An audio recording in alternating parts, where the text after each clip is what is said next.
আসসালামু আলাইকুম প্রিয় বন্ধুরা, আমি মাইনুদ্দিন। খুবই অসুখ বিসুখ যায়, শরীর সুস্থ যায় না।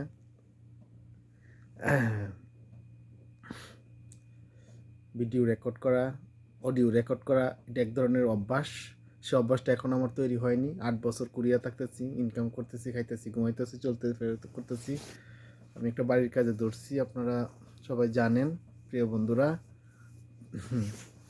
দেখুন, আমার ওয়াইফটা অনেক ভালো ছিল, কিন্তু মাটা অনেক বদ। সারাদিনই পড়ায়, এটা চাই ওইটা চাই ওইটা চাই। একটা মানুষ দিবে কোত্থেকে? সারাদিনই যদি বলে এটা চাই ওইটা চাই, চাই শুধু চাই আর চাই। আর সন্দেহ, ওর সাথে কথা বললা কেন, এই সেই, মানে সারাদিন অভিযোগের উপর ভিত্তি করেই থাকে। সারাদিন 24 ঘন্টার মধ্যে 23 ঘন্টায় অভিযোগ, আর কোনো কাজকর্ম তার নাই। এই আর কি। আমার তো সমাজ থেকে বুদ্ধি খাটায়, মেধা খাটায়, পরিশ্রম করে টাকা পয়সা ইনকাম করতে হয়, তারপরে না তারা, আর সে কোনো কিছু করবে না। রান্না বান্না কিছু করে না, কোনো পিঠা টিঠা বানাইতে পারে না, কোনো কিছু সে পারে না, শুধু বসে বসে থাকবে। আর ওর মা শিখায় যা, ওর অন্য ভাই বোন, অন্য বোনের জামাইরা নাকি রান্না বান্না করে খাওয়ায়, কাপড় চাপড় ধুয়ে দেয়, সব কিছু করে দেয়, ওরা কিছুই করে না। এইভাবে কিভাবে সংসার করবো আমি বুঝতে পারতেছি না। আগে যদি বলতো বিয়ের আগে যে এইসব এসব করতে হবে, তো আমি বিয়েই করতাম না। হ্যাঁ, এত এত একটা এরকম মানুষকে। তো আর কি বলবো, 1 মিনিট 34 সেকেন্ড।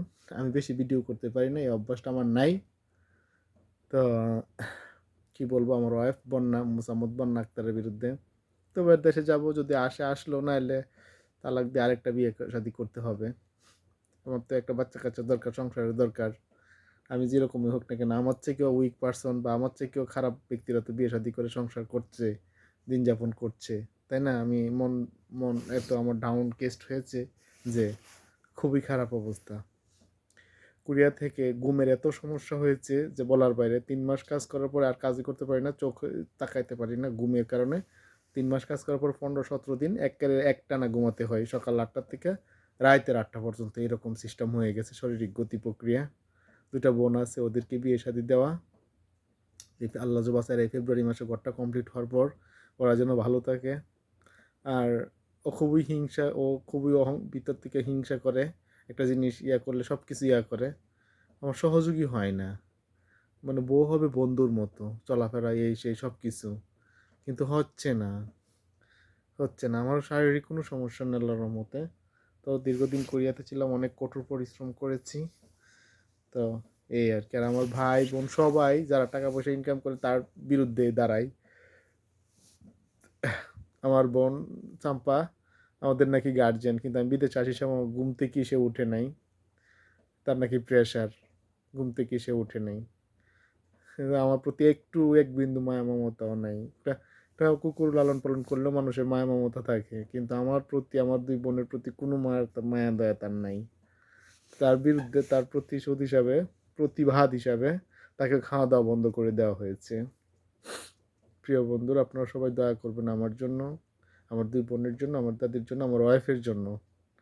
আমি আমার ওয়াইফকে অনেক মন থেকে অনেক ভালোবাসি, কিন্তু আমি এটা প্রকাশ করবো না, কারণ প্রকাশ করলে সে মাথায় উঠে নাচবে।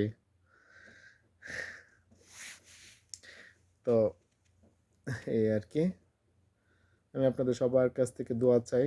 দেশে আল্লাহ যদি বাঁচিয়ে রাখি, যাই গেলে সকল 4টা জমি আমার হাতে অলরেডি রয়েছে, মুরগির ফার্ম দেওয়া, ঘরটা কমপ্লিট করা, আর যত জমি আছে বন্ধক, এগুলো আমার অংশ আমাকে ছুটিয়ে নেওয়া। এই আর কি। নিজের জীবন তো নিজে গড়তে হবে। বয়স 35-36 হয়ে যাচ্ছে, কিন্তু আমাদের মা বাবা না থাকার কারণে, দাদা থাকার কারণে সংসার আমাদের হাতে পৌঁছায়নি। তো আমরা নিজেরা নিজেরা কিছু করতে পারিনি। দাদা অনেক বয়স হয়ে গেছে, দাদি যেটা বলতো সেটাই, সমাজের মানুষ যেটা বলতো সেটাই, নিজেদের কিন্তু করার কিছু নাই। মানে আমাদেরও ভুল ছিল, কারণ দাদা মারা গেছে 10 বছর হয়ে গেছে, আমাদের 27-28 বছর বয়সে তখন বিয়ে শাদী করলে আস্তে আস্তে আস্তে আস্তে একটা পর মেয়ে নিজের হয়ে যাইতো। ছেলে মেয়ে হইলে একটা ঘর সংসার হইতো এরকম। কিন্তু দাদা এর আগে মারা গেছে, মা মারা যাওয়ার আগে দাদা মারা যাওয়ার কথা ছিল। তো 17-18 বছর বয়স থেকে স্ট্রাগল করতাম, সংগ্রাম করতাম, তাহলে অনেক কিছুই হইতো। Man is life is struggle life, life is not a bed of roses.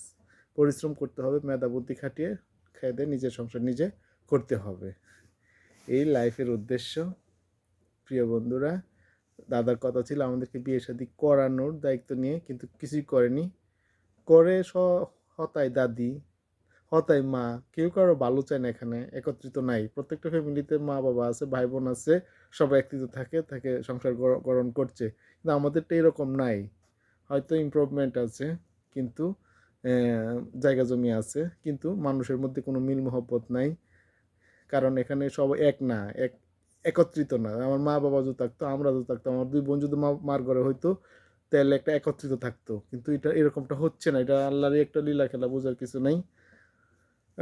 প্রিয় বন্ধুরা, দয়া করবেন, মন মানসিকতা ভেঙে গেছে, যদি আরও স্ট্রং থেকে যদি আবার জীবন শুরু করতে পারি, জীবন সংগ্রাম শুরু করতে পারি, আপনাদের কাছে দোয়া চাই।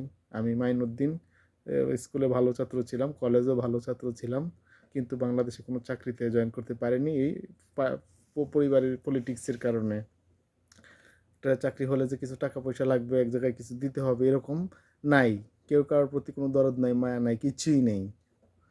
হ্যাঁ, এখানে যতটুকুই পারতাছি চেষ্টা করতেছি, এই অবস্থা আর কি। প্রিয় বন্ধুরা, আমার জন্য দয়া করবেন, আমার মায়ের জন্য দয়া করবেন, আমার বাবার জন্য দয়া করবেন, আমার দাদার জন্য দয়া করবেন, আপনাদের কাছ থেকে প্রত্যাশা। 6 মিনিট হয়ে গেছে। অনেক কথা বলা হয়েছে, পারিবারিক, সামাজিক, অর্থনৈতিক এবং শিক্ষানীতি সম্পর্কে অনেক কিছু বলা হয়েছে। ধন্যবাদ।